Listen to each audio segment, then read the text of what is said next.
So I want to begin with because my presentation, lecture, when did I give a lecture?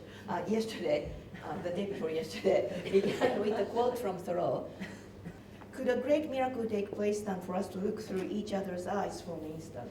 And actually, this is a quote from Thoreau's Warden, which Stanley Cavell quotes in his essay, Warden in Tokyo, in which he is talking about the cross-cultural dimension of Thoreau's work.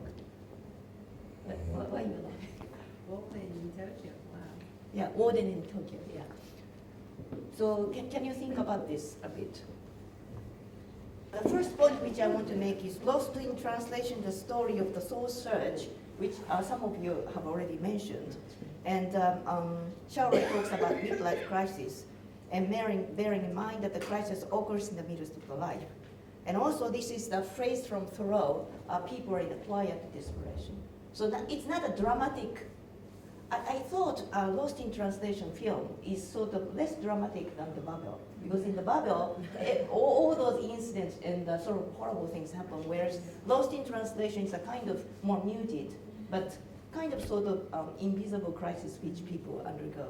So this is the phrase from Thoreau, that people are in quiet desperation. So this is the theme which I wanted to highlight in connection with Lost in Translation.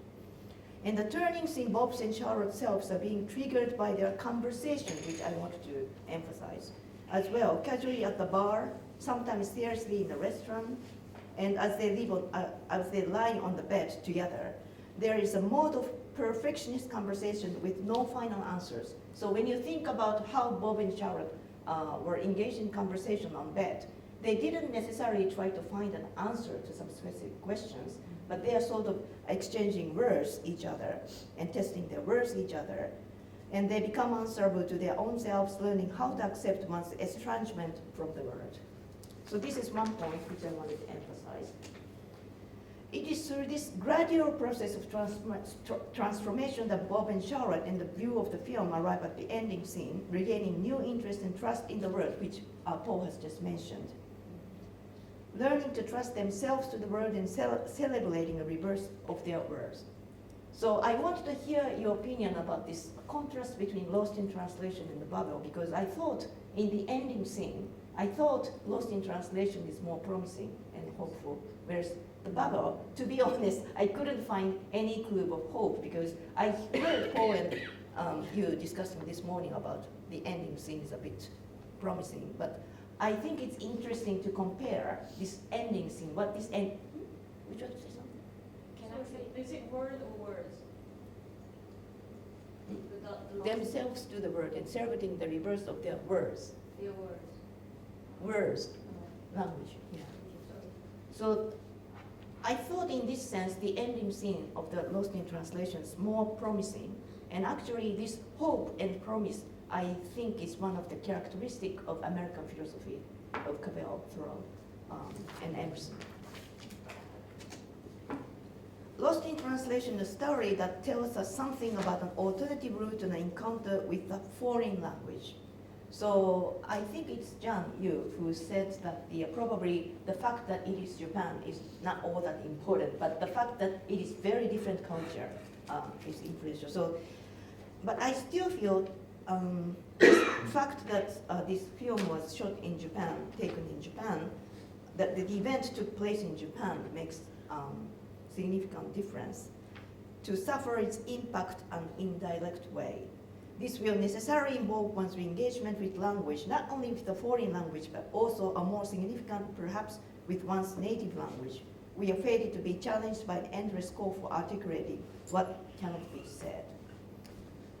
So in my interpretation, in order for Bob and Charlotte to rediscover their own language, which is English, in itself requires their re-encounter with different culture, different language. That is my interpretation. And that kind of impact and effect, it was very indirect.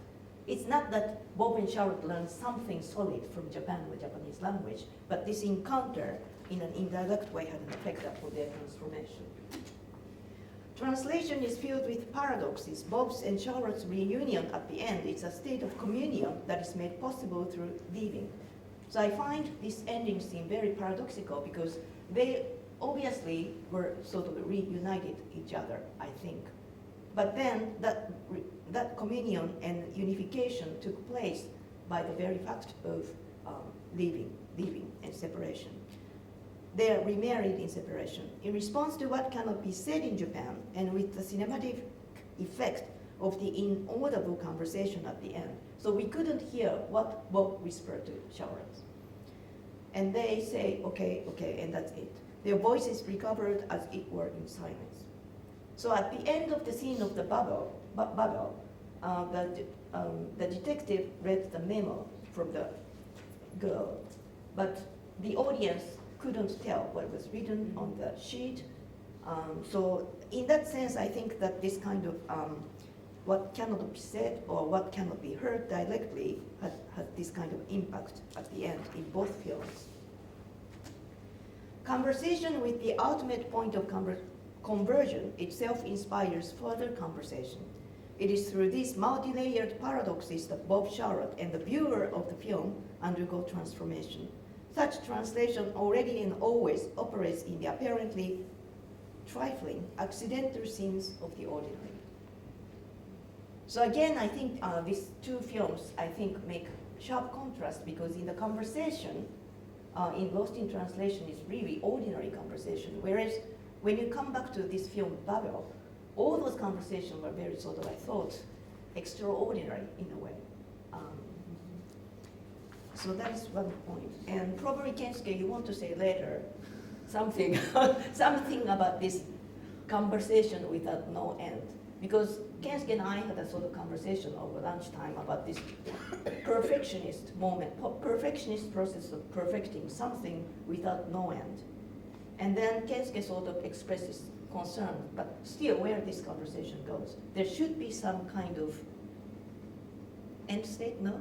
Probably you can say something later, but he sort of expresses concern, this focusing on here and now makes us wonder still where we should go. Where should we go? Then the miracle happens, the miracle that Bob and Charlotte look through each other's eyes. So I thought Bob and Charlotte kind of understood each other, but not in such a way that they sort of really achieved this moment of mutual understanding. Oh, I understand you, you understand me. I thought that what happens at the end is different from kind of mutual, reciprocal understanding of difference. And rather than mutual understanding of different culture, but rather of the understanding of other cultures, others not only outside, but also inside ourselves. This requires an endless endeavor of perfecting one's own culture in encountering the other to keep moving on to the first base. Actually, this is again the quotes from Stanley Cavell's Warden in Tokyo, where he uses this process of understanding other cultures with the metaphor of baseball. How many of you have read this paper, Warden in Tokyo? No one, okay. We couldn't use this, but this is the kind of metaphor which Stanley Cavell uses. Understanding other cultures is not hitting home run, but reach next base one after another. So this implies neither the cosmopolitan fusion of the boundaries of different cultures, which I discussed with you, Janet, because we are talking about this, whether this issue is this whole issue of understanding other cultures leads to this kind of cosmopolitan idea, or whether it has put more focus on this re-engagement with one's own cultures. But my view is this is not cosmopolitan. So maybe you can argue against me, but different cultures know the romanticization of the unknowable other. Our home base is continually destabilized and transformed.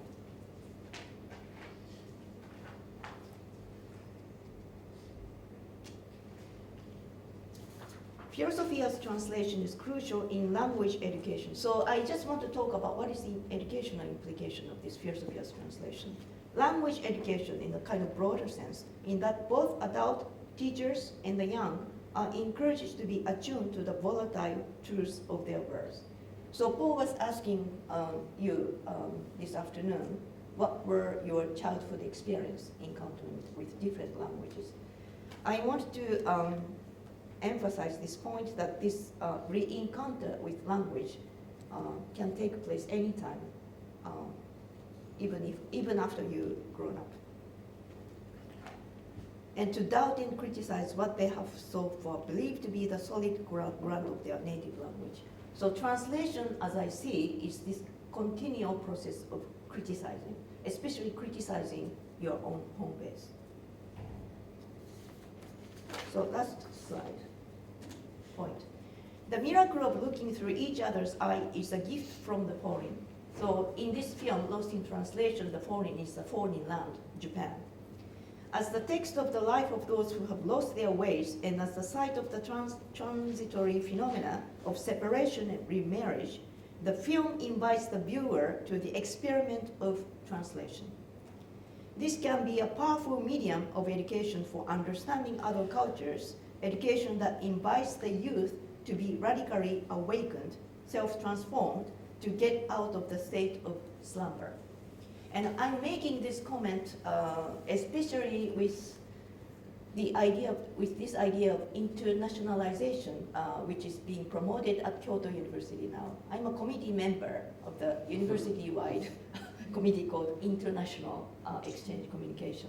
And there, so much emphasis on internationalization. And what they say is that the young people today should have courage to open up their minds, go outside. But my question is, if majority of the people are in the condition of slumber or in the quiet desperation, how this kind of moment of conversion take place through education? So that is my sort of educational question. And also another thing which I want to raise a question is how to use the film in the media as a medium of education. I tried, and I think both I and Paul try to use the film in this course, not in such a way to draw out some kind of moral lesson from the video, but try to see films from different angles by yourselves being translated, by changing our perspective, especially through dialogue, group discussion, the whole class discussion, and probably discussion with your own self. So I hope this 3 days experience of watching the film and discussing them with other people can show you different way of using the film as the medium. So these are the sort of my own. What do you mean by the state of slumber? Slumber. I know the word. What But is what do you? Slumber means sleep. I know. Yeah. But So this is related to this Thoreau's phrase, people in a quiet desperation. So probably people feel in a kind of nihilistic way, I don't have anything to say. That's one form of being sleepy or slumber. Well, another people feel probably they have lost their own words. They don't know what to say. And I think that all of us, I mean, including me or you, have this experience of encountering the limit of language. Whether you are in a foreign country or whether even in your own country, when you encounter some huge, massive problems which you feel you can't do anything, maybe you can at a loss. And I would think that is one state of slumber, being slumber. Could it also be, I'm sorry. Oh, I was going to say it could also be an unawareness. So not that you feel disengaged maybe, but that you're unaware of what you should be thinking about. If that makes sense, I don't know. Tranquilized and mind, you're simply conforming with Yeah. what Yeah. others do. Yes. Yeah. Or blindness. I mean, when you see that, when we saw the film The Battle, there were lots of scenes when people become so blind, and we are talking about this idea of being deaf, cannot hear. And also, I think that what I think is this idea of the slumber is probably related to kind of blindness. By saying this, I don't want to sound to be moralistic, saying that those people who are blind to certain phenomena of the life should open up their eyes or anything like that. But I think that sometimes because we are so familiar, accustomed to a certain mode of thinking, we cannot see things which we could have seen if we change our mode of thinking. So that's one interpretation of being slumber. But this, to me, teaching at the university, this is a very sort of pressing question, because when I teach this idea of growth as growing, ongoing process of growing, perfect yourself, some of the undergraduate students asked me why we have to pursue this sort of challenging process of growth. If you can just stay where you are, get accustomed to the very familiar mode of thinking and way, it's more peaceful, it's more easy. Why do you have to press yourself to open up yourself, keep moving? So if there are those people who are sort of at home in easy state, maybe those of us, I mean, someone like me who feels people should be awakened, consider those people in slumber. But I really don't want to sound moralistic by saying this.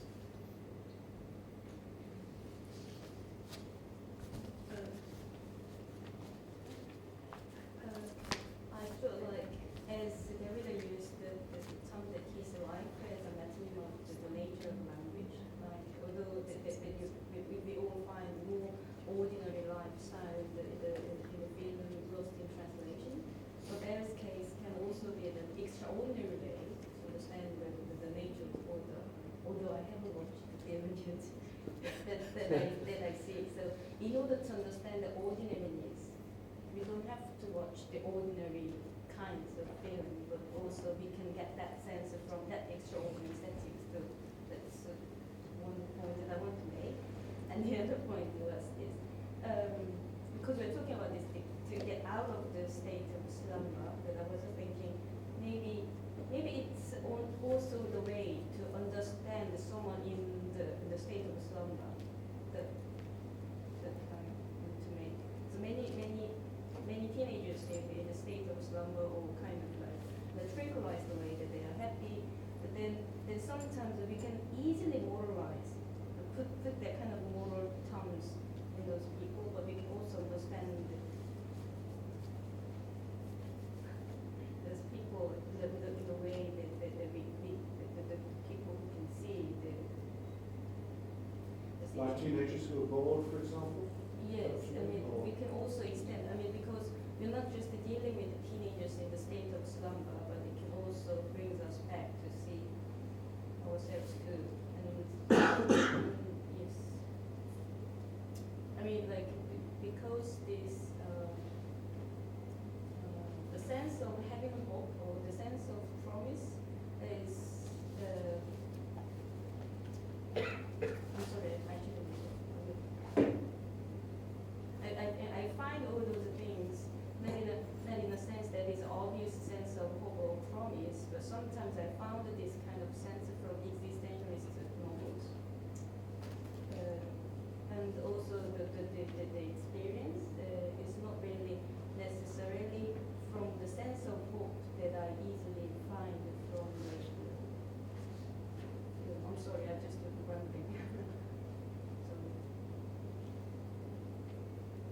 So it's not a question, it's a No, I comment. just want you to respond to this, that once we think about to get out of the state of slumber, then I think we once again like cut out the other possibility that how we can understand from the stage. Like because we are talking about the encounter, and we are not just the encounter with the object, but we are also the ones got interpreted by the other. And when we think about this, invites the youth to be radically self-transformed to get out of the state of slumber. I think although you keep emphasizing that it's not about moral judgments on it, but I sense that possible. Sorry.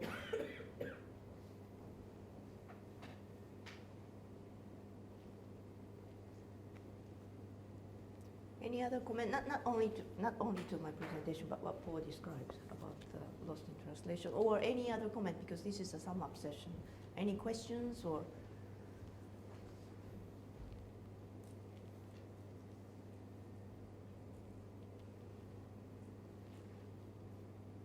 Kensuke, would you like to say something? He has something which he wants to say, but he says he's very frustrated because he cannot express it. So why don't we listen to what Kensuke is thinking about?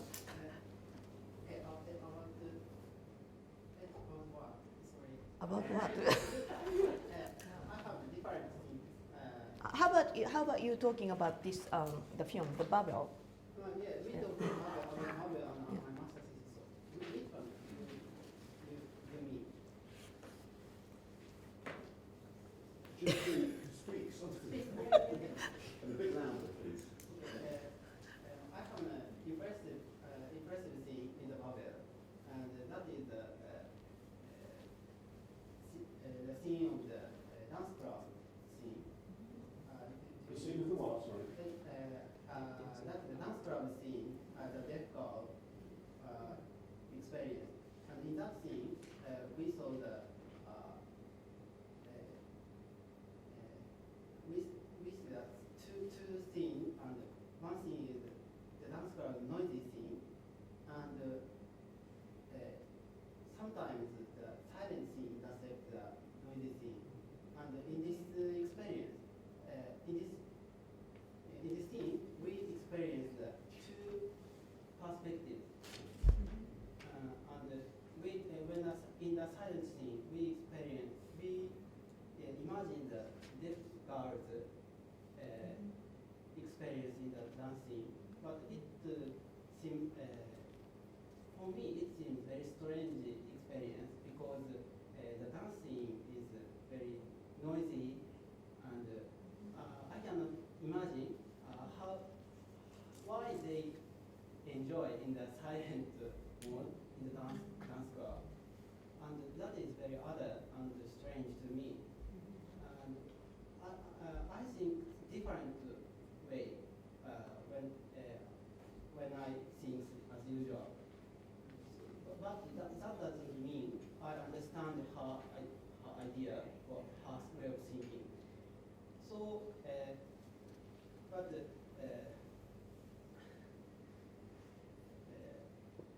it doesn't mean that there is unknowable other in her.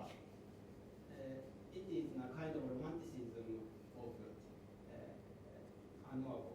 So what you're pointing to is coming back to the first the article which we read on the first day, which is Lavisa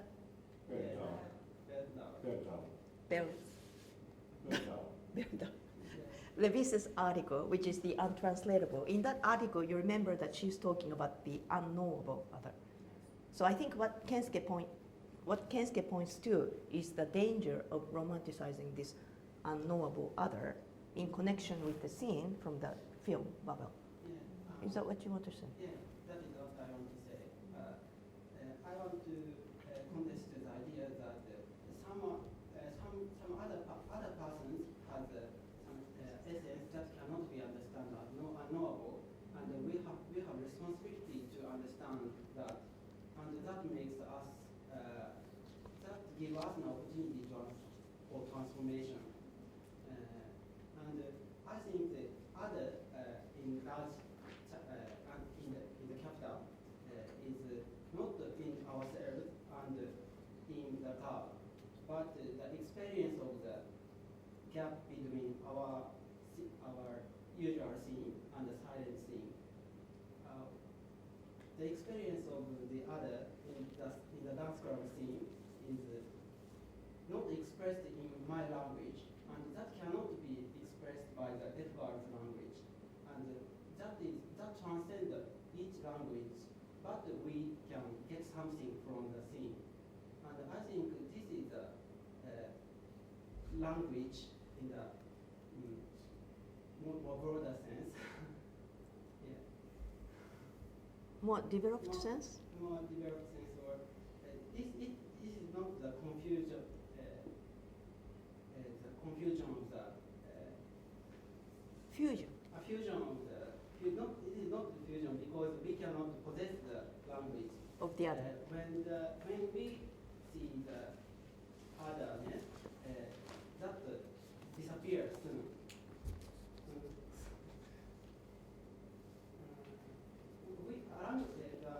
The idea that language is our home is when we the language in the sense that language is our home. When we language in this sense is the gap. Always carries the gap. language always carries the gap. Is that- carry the gap. The gap is the language itself, I think. The experience of the gap is the experience of language. Okay.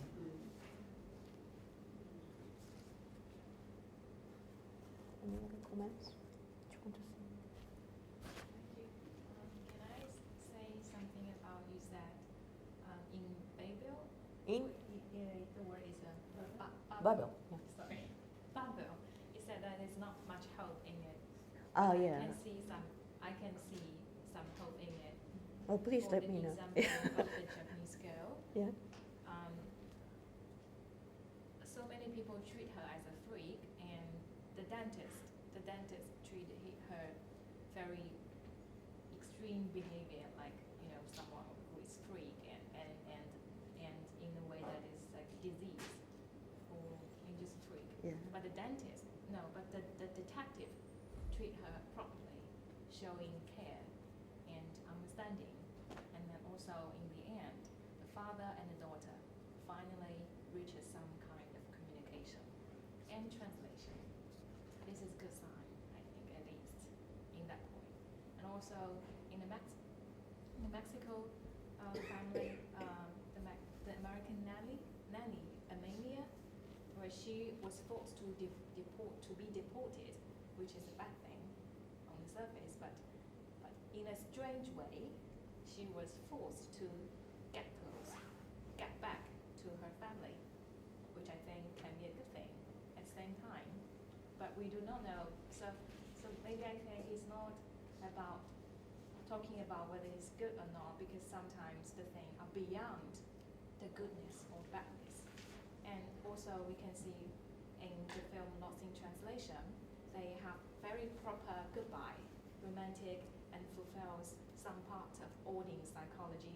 But we do not know what kind of life they will enter, because they will have new problems. They will undergo new transformations, because in the journey of life, we don't know what will happen. So you can see that there is always hope, but you can always see you should also be prepared for something that is not within your expectation of hope.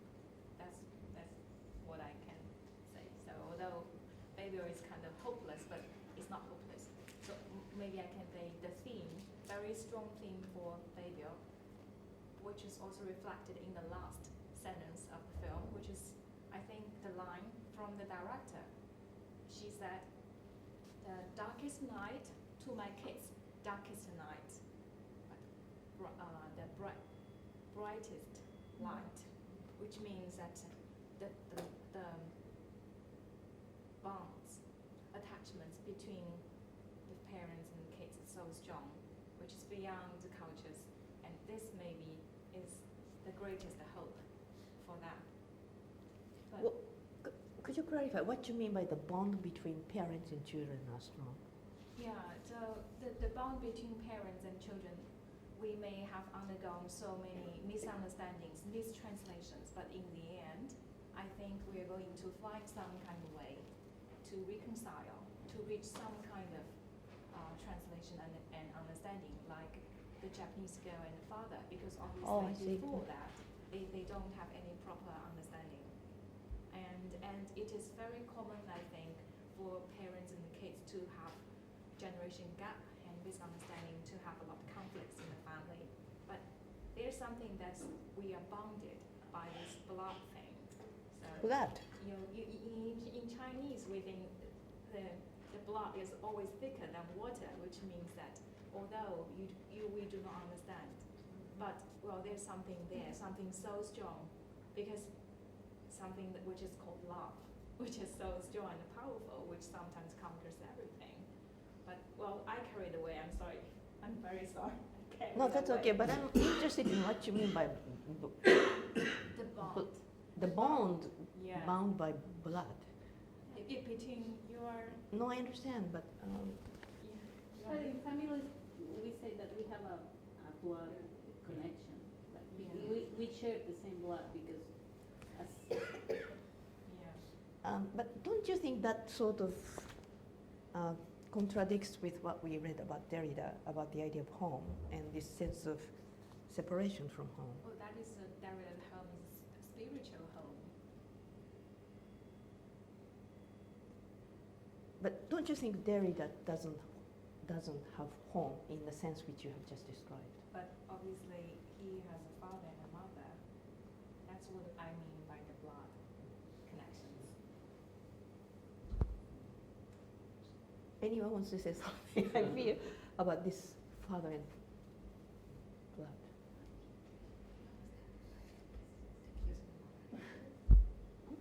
You want to say something? Yeah. Yeah, I want to say something. Because I said something you said about some universal humanity. I think you want to resist something like that.